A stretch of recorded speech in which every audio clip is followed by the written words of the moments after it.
plus 0.81 Fy ES is the design value for the HOSD steel. For design curve for the this is the design curve for the both steel and concrete. So now before we have to go for the analysis of the design of the limit state member for the similarly reinforced beam, we are we are following the following assumptions as per IS 456 2000 class 38.1. Plane section normal to the axis remain plane after bending. The maximum strain in the concrete outermost compression fiber is taken as 0.0035 in bending. The relationship between the stress strain distribution is concrete by may be assumed as rectangular, trapezoidal, parabola or any other shape. But in generally we are taking the parabola for design of the concrete members. The compressive stress of the structural is assumed as 0.67 times the characteristic strength. The partial reactive factor of the concrete is 1.5. The tensile stress of the concrete is ignored. The stress in the reinforcements are derived from the respective stress strain curve for the types of the steel used. For design purpose, the partial safety factor for the steel is we have taken as 1.15. The maximum strain in the tension reinforcement in the section at the failure shall not be less than 0.002 plus 0.81 Fi divided by ES. ES is the in small steel. So this is the actual depth of the neutral axis. The neutral axis we have to find out the above the neutral axis is the compression zone, below the neutral axis is the tension zone. The tension zone we have to provide the clear cover. After we have to introduce the steel. So this is called this is the general requirement of the RC beam. The breadth of the steel is indicated as a B. The overall depth is indicated as a D. From the center of the neutral area of the tension reinforcement to the top of the beam is called as a D, small d, it is called as effective depth. So from this we have to take the strain profile and stress profile. In strain profile, in the strain profile, the ultimate at the outermost fiber of the strain is for the concrete is 0.0035. At the same time, the outermost fiber of the strain in the steel is 0.002 plus 0.87 Fi divided by ES. So the ultimate strain for the concrete as well as the steel is reached at the same time. So like that we have to draw the rectangle for both. The same principle we have to follow for the stress profile. The tension is ignored. So there is no below the neutral axis there is no the stress profile. Above the neutral axis for the concrete is up to 0.002 it is going from the neutral axis up to 0.02 to the strain it is going for the parabolic. After that it will go for the straight line. So the topmost fiber 0.67 FCK will be 1.15. It will give the design curve design value for the design value that is called as 0.45 FCK for the stress of the concrete and 0.81 Fi for the stress of the steel. So here we have the stress profile for the concrete is we have to divide the two portion. From the top portion is only for the rectangular portion, remaining portion is the curve portion, parabolic portion. So the we have to give the finding out the tension force and the compressive force the concrete member. In compressive force we have to take in the two part. One is rectangular portion, other one is parabolic portion. Rectangular portion we have to consider as a C1 and the parabolic portion is considered as a C2. So combination of C1 plus C2 is the compressive force of the concrete at the stress profile and point with the tension of the tension force. So now we have to so the stress profile in the rectangular portion from the top to up to 0.002 is the 3 by 7 XU the distance. From the neutral axis to 0.02 distance is called a 4 by 7 XU. So like that we have to from the now we have to calculate for the position of the neutral axis. The center of the compressive force acting to the topmost fiber is called as a X bar. That is called as the position of the neutral axis. The compressive force.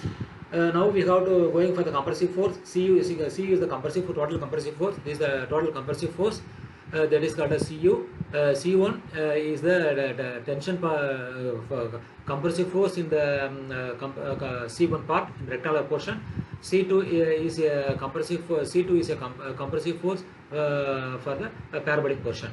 We have to add the C1 and C2. We have to get the total compressive force acting on this profile. The C1 is a 0.456 FCK into the breadth that is called 0.456 FCK into 3 by 7 XU into breadth of the section. That is called as a C1 compressive. Next C2 means the area of the parabolic is 2 by 3 into 0.456 FCK into 4 by 7 XU into breadth of the section B into H. So that is called as add, we have to get 0.456 FCK into 17 divided by 21 B into XU. Again we have to multiply by all those things. We have to get the compressive force is 0.36 FCK into B into XU. So there is the compressive force. Next we have to consider the moment about the compression force. C into x dot x bar, that is equal to C into 3 by 4 into 3 by 14 into XU. That is called 3 by 4 XU is the this C1 force to the center of the top of the extreme fiber of the concrete member. That is called as 3 by 14 XU plus C2 into XU minus 5 by 8 into 4 by 7 XU. Add summation of this one, we heard get x bar, that is called as 0.42 XU. So now we are know about the compressive force is 0.36 FCK into B into XU from the center of the force to the topmost fiber of the strain of the concrete member, and x bar value we know 0.42 XU. So next, position of the neutral axis. How we have to call the position of the neutral axis? The compressive for equating the as per the derivation, we have to equating the compressive force is equal to tensile force. Compressive force is equal to 0.36 FCK B into XU. Tensile force is 0.87 FY AST. Now from this we have to find out the position of the neutral axis. X is equal to 0.87 Fy into A, area of the steel, divided by 0.36 FCK into B. Here FCK carries strength of the concrete at 28 strength. Fy is the carry strength of the steel. So if always your XU is less than XU limit. So if XU is greater than XU limit, the strain compatibility is found out at the from the position of the neutral axis. That is called the XU is limiting beyond the position of the neutral axis. You have to observe.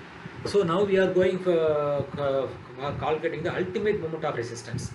So ultimate moment of resistance means the moment of resistance for the compressive side and tension side we have taken on both sides. In compressive side, mu is equal to Cu into Z. That is called as this force, and the Z means that is the lever arm. How we have to call the lever arm means the total depth minus x bar. That is called as lever arm. This is a lever arm. So this is a compressive force. This is a lever arm. That is called as moment of resistance for the compression side. So that is called as Cu is equal to 0.36 FCK into B into XU. Into lever arm is D minus from this D minus 0.4 to XU. So this is the moment of resistance for the compression side. In the tension side, from here to we have to go for this side. We have to consider. So T is equal to tension force is equal to 0.87 Fy into AST into lever arm is D minus 0.42 XU. So based on that we have to calculate the limiting moment of resistance. So now we have to know the position of the neutral axis x bar and moment of resistance for in compression side and tension side. Now we have based on that we have to calculate the limiting moment of resistance. So XU is equal to XU limit. That is called the cases we have to considered for compression side. Mu limit is equal to 0.36 FCK into B into XU limit, because we are going to find out the limiting moment of resistance. That's only we got to go find out take the XU limit into D minus 0.42 XU limit. So substitute all the values. We have to get mu limit divided by FCK into BD square is equal to 0.36 XU limit divided into D into 1 minus 0.40 XU limit. For tension side, mu limit is equal to 0.87 Fy as D minus 0.42 XU limit. That's all. XU limit divided by D for different grades of concrete we have to calculate. XU limit divided by D is equal to we have to go Fe 500 steel. We have to substitute the value of Fy value is 250 and Fy value of 450 and Fe value of the 500. We have to get 0.53, 0.48, 0.46. So XU limit divided by D we have to use directly from this based on the grade of the steel. We have to use for the XU limit divided by D value we have directly used. At the same time, steel grade mu limit FCK BD square for moment of resistance calculation for Fe 250 grade steel 0.148, Fe 405 steel 0.138 and Fe 500 steel 0.133 or 0.133. Suppose we want to moment our MU limit means that is called as M limit is equal